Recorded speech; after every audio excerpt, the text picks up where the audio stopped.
Hello, everyone. My name is Jean Gallagher, founder of Discover Rising Tides, and welcome to show number 46, Discover Rising Tides, How the Outside Makes the Inside Better, where we explore the importance of the outdoors in maintaining a life balance. Through this series, we will be talking with women business owners to understand their journey. And today, as always, we start with our Healthy Living, Happy Life segment with Denise Stegall. Hey, Denise. Hello, hello. Denise is the international best-selling author of Healthy Living, Happy Life, a practical path to finding a healthy lifestyle that works for you, and curator at Living Healthy List. This month's topic is finding a healthy lifestyle that works for you. And our second segment will be our main guest, which is part 2 for Jana Nixa. She's the authentic sales coach, AKA the sales coach with a twist. But first, Denise, let's get started. All righty. So today, this month, we're talking about how finding a healthy lifestyle that works for you, because it is, there's so many different pieces that encompass healthy lifestyle. But what I'd like to do today is to kind of look at what that healthy lifestyle looks like from that 30,000 foot perspective. So we can kind of grasp those fundamental principles. And then with that, we can next time kind of drill it down and kind of get to a more ground level, real life kind of, what do I do now? But I think it's really important to see, what does healthy lifestyle encompass? Because everybody just goes, oh, I know I should eat better. And there's so much more. Yes. Yeah, right. The eating part, it can be very challenging for people, but that is only one really important component, because if you're not doing the other things, it's not going to make the complete picture. Right. So obviously, balanced nutrition is number one when it comes to living a healthy lifestyle. Whatever else you've got going on, it starts with eating real food, whole food, plant forward diets are the number one diet in the world. Because it's not exactly a diet. I did some research the other day and was looking at the Mediterranean diet, the inflammation diet, this diet, and there were like 10 of them that I came across. I stopped looking after 10 that essentially said the same thing. Whole grains, fruits and veggies, beans and legumes, nuts and seeds. Like, pick a diet, you give it a name, but it's still all based on the same thing. And again, 30,000 feet. These are the real foods that we should be eating.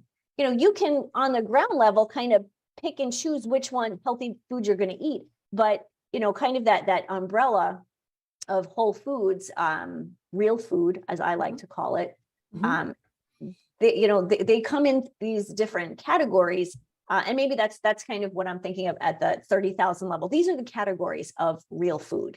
So again, obviously, nutrition is number one. If you're not eating the right food, you don't feel good. Your body is kind of, especially as you get older, it's fighting you. Whether it's digestion problems, being overweight, diabetes, heart disease, all of those problems stem from people not eating a nutritionally balanced diet. And that really stems also to not having a healthy gut. Yes. Which I don't know, 15 or 20, even 10 years ago, people didn't talk about your gut as the being microbiome. Important. The microbiome. Thank you for the big words. And making sure that system is operating correctly. And if you're not feeding it, you're not feeding yourselves. I love the food. I'm going to be challenged at the 30,000 foot conversation, because I love the food conversation, because it's really important.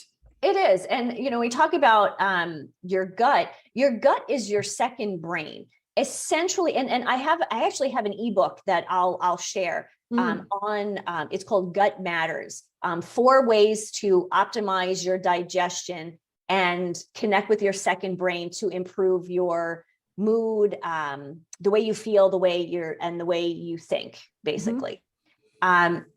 And yeah, you're right. Up until maybe 15 years ago, we weren't talking about gut health. You know, what do we do for gut health? This is where the, you know, kind of the nitty gritty comes in. The probiotic type of foods, there's pre and probiotic type of foods.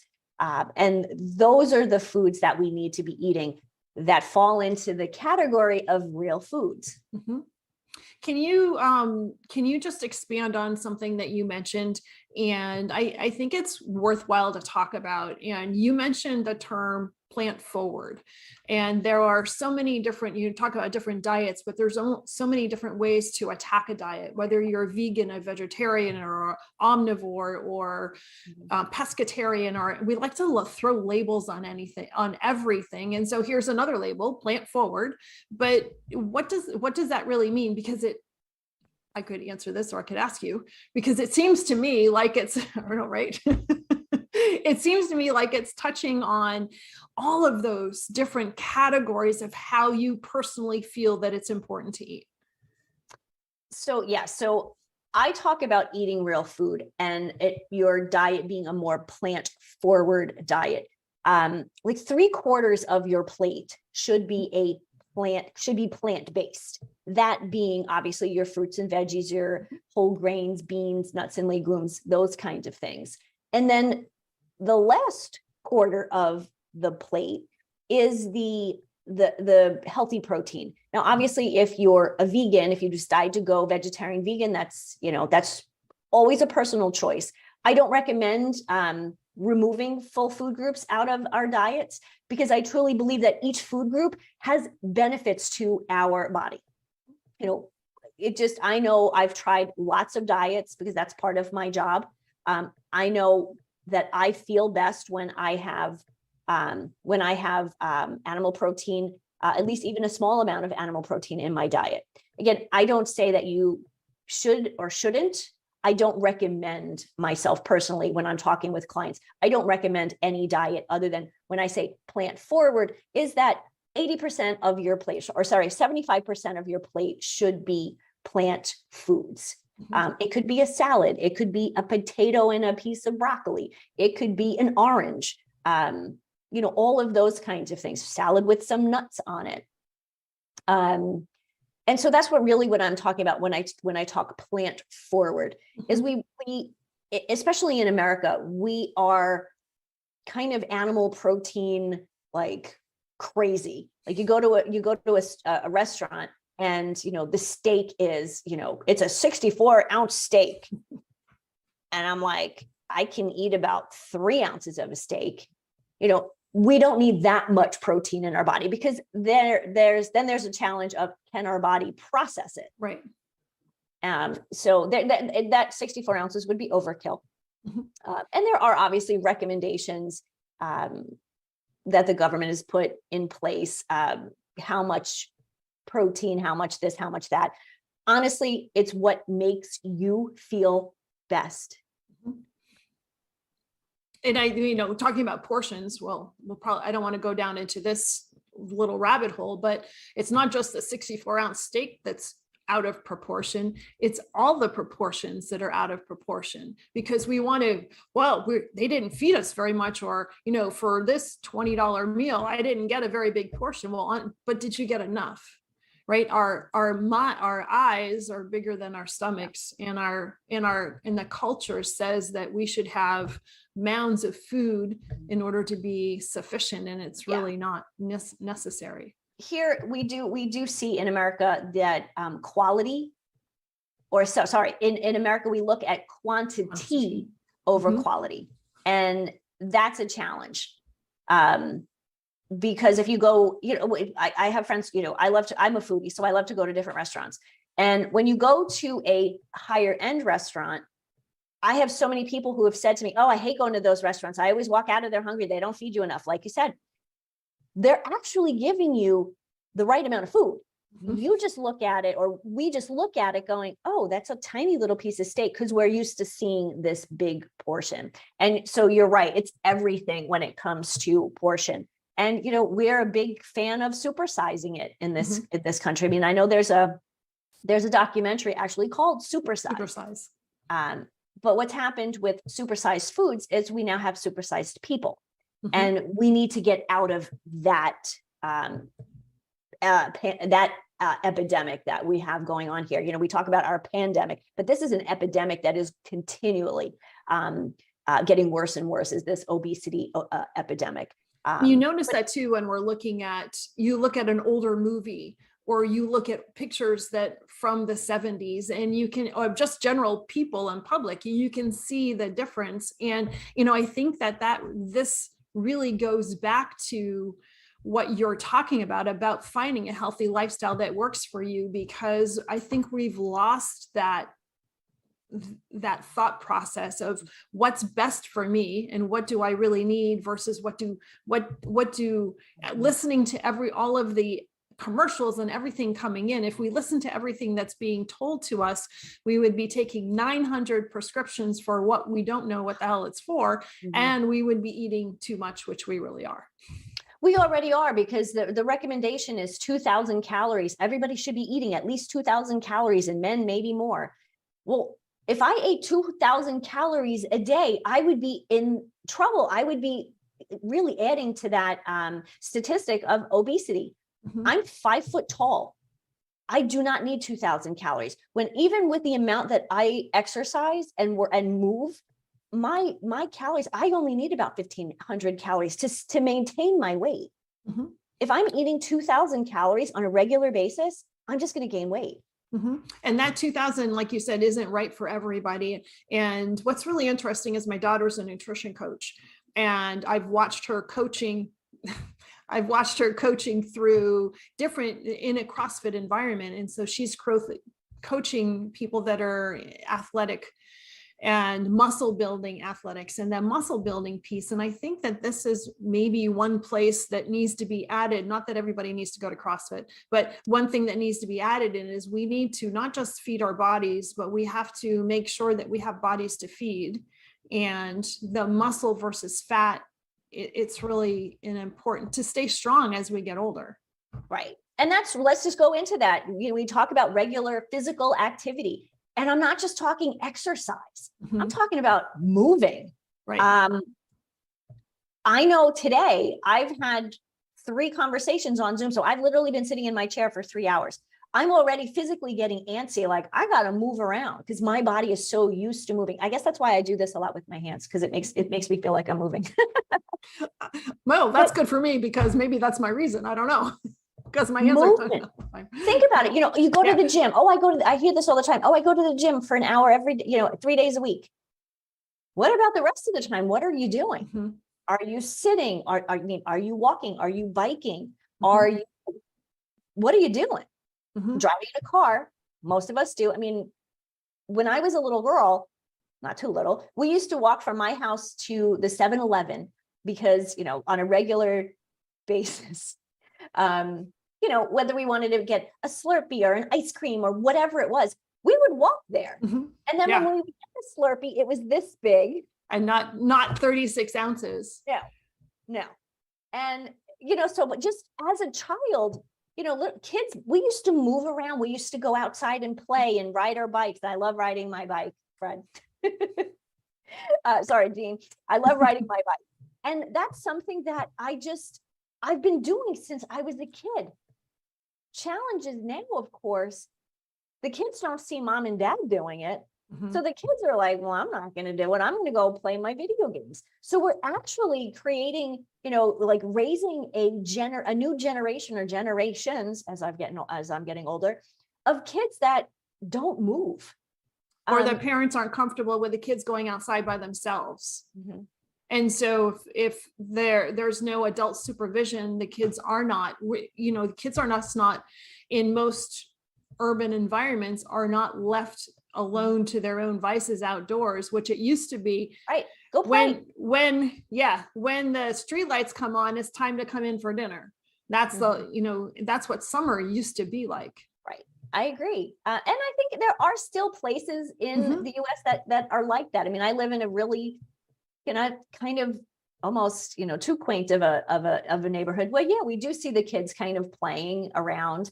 So there are pockets of that Mhm. still. The other, on the flip side though, and, you know, kind of talking about kids and movement, we have the kids that aren't moving and the parents. Then we have the kids that are, you know, in soccer or in hockey or in basketball, whatever the sport is.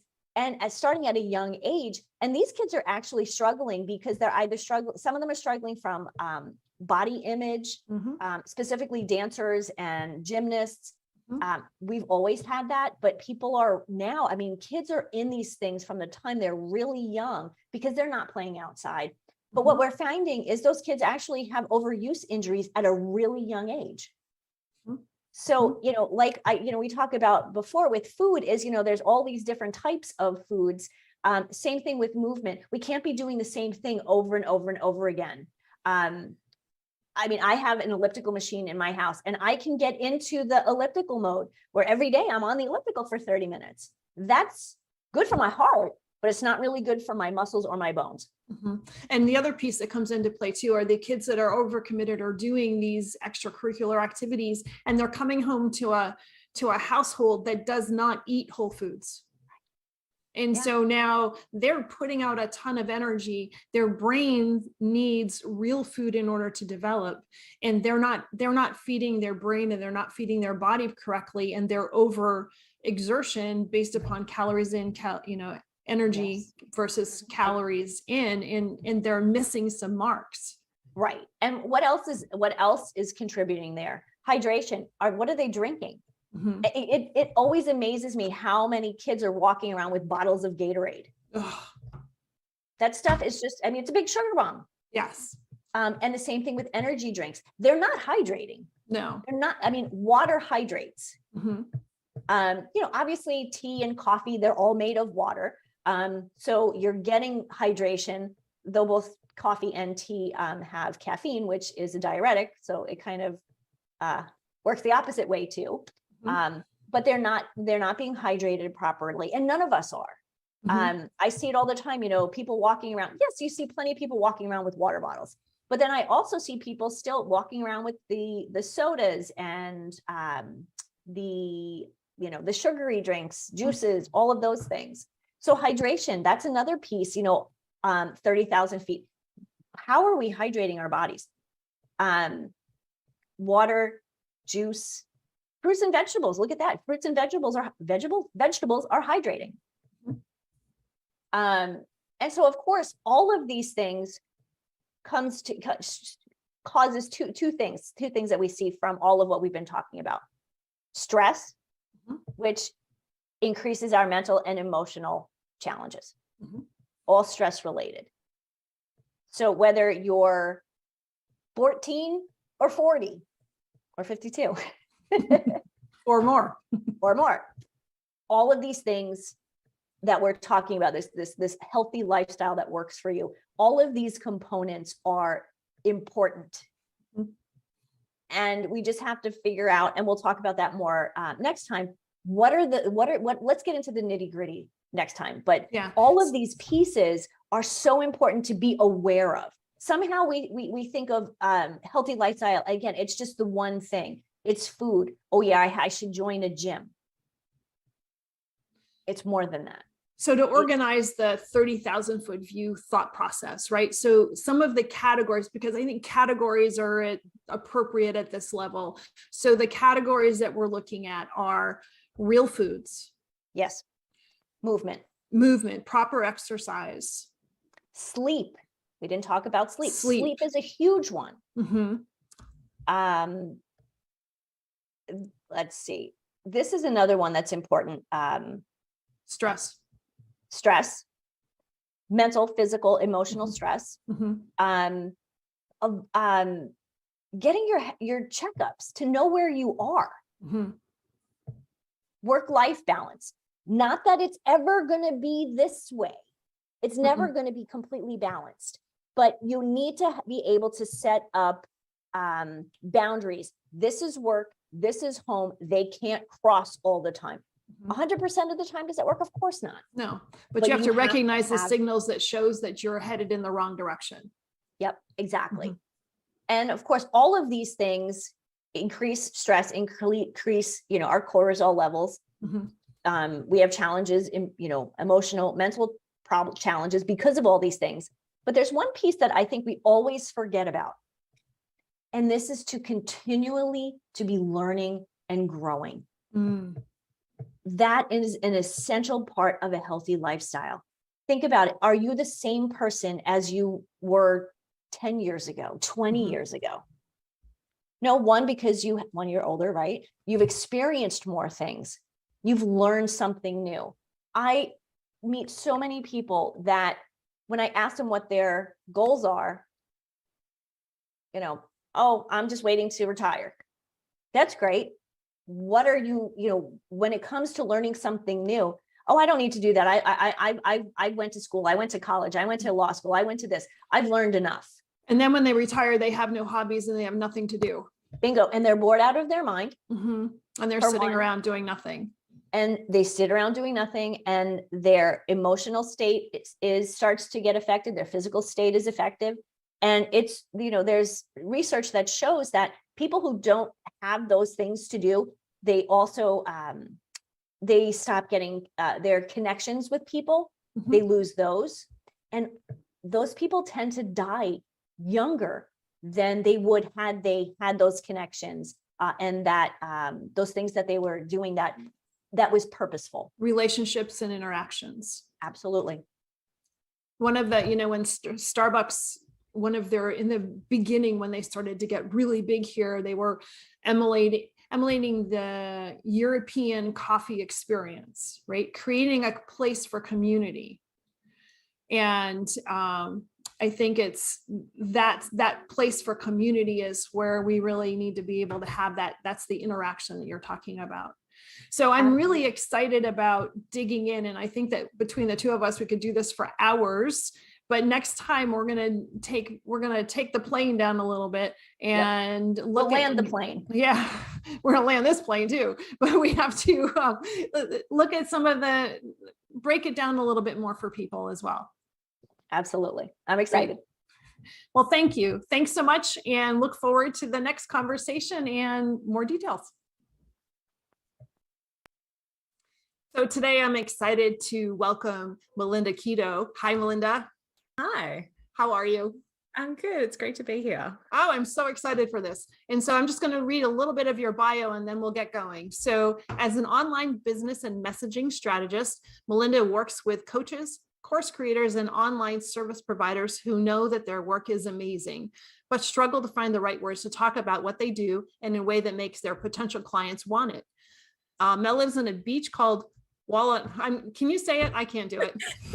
I live by the beach in Wollongong, Australia. With her husband, 2 young boys, and their Cocker Spaniel, Barkley. When she's not weaving magic with words or juggling all the balls of business and motherhood, she loves nothing more than a night with the girls, a glass of red in her hand, and a cheese board in her fingertips. And I could do that right now. Well, it's nearly time for that on your side of the world. It is. And you better not do that now for you. So thanks so much. And thanks so much for being here. And I want to, before we start, thank Paula Adler. She was a guest on the show, for connecting us. I love connections and networking. And so tell us a little bit about your business. And I really want to understand what a messaging strategist is and what you do and how you got here. I mean, I don't really understand it myself, but I'll give it a go. So I work with businesses who are trying to promote themselves online, and they're often coaches, or maybe they've created a course, or they might offer some kind of service online. And the thing about the people I work with is that they are brilliant at what they do. Like, they're an amazing coach, or they provide an incredible service. But when it comes to talking about what they do, they just don't know how to put it into words. They don't know how to articulate exactly what they do, or just how powerful it is, or what kind of transformation they can provide for their clients in a way that people get, and more importantly, in a way that people want. So I just basically work with words and just help people to find the right words that catch the attention of the people that they're trying to reach, and make them realize, like, oh my God, that's exactly what I need. Like, we need to talk. I need to work with you. So yeah, I weave a bit of magic with words and help people communicate the value of what they offer in a much more powerful way. I watched some of your YouTube videos, and what really struck me is they're real. And that's so important. Yeah. And isn't it funny that strikes you? I know Isn't that's it- the problem. That maybe that's part of the problem with the socials and everything else, because nothing is real anymore. And I really, it's funny that I put that in a sentence, but I thought this is genuine. Yeah. And if that's what you're helping people do, it's brilliant. Yeah. And look, to be honest, I think that authenticity is something that's always really important to me. But yeah, I think when we are trying to promote ourselves online, it's very easy to kind of slip into this performative mode where we like, I've got to be this type of personality, or I've got to, look this professional in this way, or whatever persona you feel like you need to bring across. And that actually can be a bit of a challenge in my work, because, when we're first helping somebody discover their messaging, we might sort of use some formulas or some templates to try to, fill in the blanks of what they're trying to say. And sometimes when people start working with me, their natural instinct is to suddenly become even more stiff in their communication and try to be more perfect or more polished. So one of my big challenges for a coach, somebody might send through a sales page or an email that they've written. I'm like, but where are you in this? Like, this doesn't sound like your voice. So yeah, what we try to do is understand what are the ingredients of your messaging that we need to communicate to make that connection and to help people realize, what it is that you do and why they would want to buy it.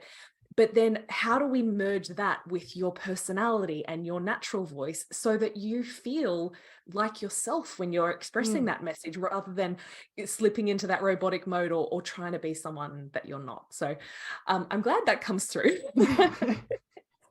And is that hard for people to grasp or understand? Or do you think that there's a little bit of relief when you tell them? The relief comes from help when people realize actually how simple it is. Because, often when we're trying to talk about what we do, we go, oh, I've got to create some kind of really amazing explanation. Like, I synthesize energetic forces to, permeate through to your soul's natural rate. Like, people come up with these really fancy ways of talking about what they do. And often my assistance to them is like, yeah, okay, but what does that mean when you say Put the thesaurus away? yeah, like, just so talk to me like I'm an idiot. What does that actually mean? And they go, oh, well, basically I just help people really connect with what matters to them and who they want to be in this world. I'm like, okay, so why don't you just say that? That's fantastic. So the relief is often from, like, you can just say it in the way that you would say it when you are sitting across the cheese board from one of your girlfriends with a glass of red in your hand. You wouldn't put all those fancy words in there. So why are we trying to, we're trying to impress our potential clients, but actually all we're doing is alienating them because they don't know what the hell you're talking about. Like, it just doesn't make sense. You're looking like everybody else in the field. Exactly. I literally just opened an email this morning from a new email list that I'd signed up to, and this is from a very successful female entrepreneur. And I opened the email, I'm like, that is such a template. Like, I can see where you filled in the blanks of, welcome email A from whoever's template book. And it fascinates me how we feel like we have to slot ourselves into these formulas that have been duplicated over time in the online business world. And often it just comes back to, yeah, but what's on your heart? What do you really want to communicate? What's important to you? And equally as important, what's important to the people that you want to reach? Like, what do they need to hear today? Like, they don't need to hear this polished version of you. They need to hear your story and what's happened and how you've arrived here and all those kinds of things. And then they need to be able to see that connection between what you've been able to accomplish and what might be possible for them as well. What's really interesting, so for me, is I'm a financial advisor, And so in this world of craziness that I'm in, right? So the persona is the fancy marble desk, the three-piece suit, and usually a guy. Yeah. So I was probably in this career for maybe 6 or 7 years. And I said, this isn't for me because I don't want to be any of that. It doesn't feel right. So I had to make a decision of how I show up, not just for me, but like you're saying, how I show up for other people. Because what's interesting is I want them to see me, and when I'm on the job, if you will, or I'm having a conversation with them, the same way they're going to see me if I'm walking down the street. They're not two different people. And quite often, the persona that we're trying to look like in these marketing campaigns has no similarity to who you are on a Saturday afternoon. Yeah. And look, it's not to say that there isn't value in having a bit of a persona or like, because sometimes we, if you think of Beyonce, like she's got to access her Sasha Fierce to kind of have the confidence to achieve what she's achieved in her life. So sometimes we do need to tap into, that slightly bigger version of ourselves to be able to take it up a notch online. a little. Yeah. So maybe not Saturday afternoon, because maybe that's a bad example, but yeah. So I guess, but what I've just noticed time and time again is that's often the first compliment that I get from people is, oh, you just seem so real. Or like when I'm providing training or doing a YouTube video, like I just try to just talk as though we're having a normal conversation, because that's exactly what we're doing. And I think when you are building a business online, there is an aspect of being aspirational and, being somebody that your clients can look up to and aspire to want to be like. But I think there also is a fine line between being aspirational and being, I was about to use the word accessible, and I'm not sure if that's the right word, but approachable. Yeah, maybe it's more relatable. Like people need to be able to, like, if you are putting yourself so high up on this pedestal that I'm untouchable, I don't make any mistakes, and I'm so perfect because I feel like I need to appear that way for anyone to take me seriously, or for anyone to feel like I'm a safe person to invest their money in. But if you can kind of meet in the middle where like, look, I have been able to achieve things and I have got myself to a position where you might aspire to get to, but geez, I made a whole lot of mistakes along the way. And like, I still just stuffed this thing up last week. That, I guess, fallibility helps people to realize like, oh, she's not perfect. And maybe if somebody like her was able to get there, then maybe I can too. Like you're actually allowing them to see their future in you, like that maybe what you've been able to achieve is possible for me because you're not perfect and I'm not perfect.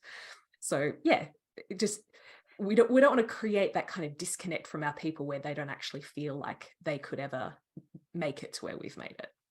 Do you find that the transition of getting people comfortable to producing work that's more relatable is difficult for them in the beginning to? Yeah, absolutely. I had this conversation with a client recently who he submitted an email sequence for me to look at, and he had said, oh, look, there's quite a vulnerable share in one of these emails. And he was telling a story from his childhood. And when I read the email, I was like, oh, like that's a really sweet story and, good lesson that you've tied into this business lesson. But he was like really concerned about sharing this story, and he felt really exposed and really vulnerable. And I kind of pointed out, it's so interesting that you feel so guarded about this particular story, because when I read it, I'm not reading into it all of the emotion and the attachments that you have felt when you're writing it. And so I think often for people, the things that we feel so, protective of, or like maybe ashamed of, or, the cards that we've held really close to our chest, they're not ever a big deal for most people. Well, most people don't know the baggage behind it. Exactly. Yeah. Exactly. So it is very difficult for people to go there and to think about, some of the stories that have shaped them or whatever the case may be, because it does feel very exposing to them. And it can be that challenge to tap into that kind of content, but that's exactly what makes you relatable or makes you human or allows people to see through the veneer of and I help people to achieve these kind of strategic business results, and just see the human that you're encouraging them to connect with. What types of professionals or do you normally work with? What types of, is it a certain business niche that you seem to attract towards? Look, the majority of people who end up finding me work in coaching in some capacity. So I have a few life coaches. I've got a few career coaches. I have also worked with more professional service businesses, like people who provide online training and, so people who are working into corporate organizations. Essentially, I really do try to stick with service-based businesses because that's where I like to make the connections. But we might have somebody who's a virtual assistant trying to grow their business online and connect with more clients, or we might have somebody who is a copywriter themselves, and it's the old story of the shoemaker and his shoes or whatever it is, where there are people who are really good at helping their clients but not so good at working on their own. Carpenter's house is never finished. That's the one. So it's really anybody. Like I like to work in the space of other people who are trying to grow online, so connecting and finding their audience online as opposed to brick and mortar businesses. But it can really vary for people who are providing more of that transformational type service, or people who are doing done for you services like virtual assistants or copywriters. And so let's talk about the writing piece. We've talked. Thank you so much for listening today. Today's show is sponsored by Seaside Solutions, my financial services company. As a business owner, it's easy to be pulled in many different directions, and often taking care of yourself plummets to the bottom of the list. For me, I find myself outside to reground. My time outdoors helps me manage my day more effectively and be more present for my clients. Through this, Discover Rising Tides was born. At Seaside Solutions, we truly believe that education is the foundation of financial wellness. Our primary focus is to provide guidance that is designed to help you achieve your long-term financial goals and visions. Working with a plan allows space for doing more things that you love, like being outside to make the inside better. If I can help you create or realign your plan, or if you would like to be added to my weekly newsletter, please let me know. This week's topic was 5 ways to set more achievable goals.